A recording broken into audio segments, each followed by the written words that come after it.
Ma olen Säde ja ma õpin siin majas siis muusikateooria erialal. Ma uurin sel aastal nüüdismuusikat ja täpsemalt siis seda, kuidas kuulajad suhestuvad siis akadeemilise nüüdismuusikaga.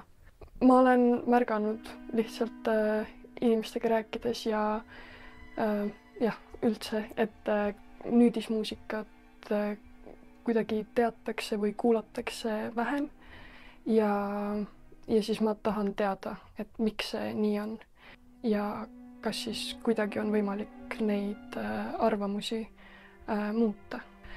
See küsitlus ongi just mõeldud selleks, et ma saaksin teada, mida inimesed arvavad ja see ongi minu töö põhimõtteliselt põhiosa või just sellel ongi rõhk. Küsitlus on lahti. Ta jääb veel mõneks ajaks lahti, ma arvan veebruarikuus ikka mingi ajani.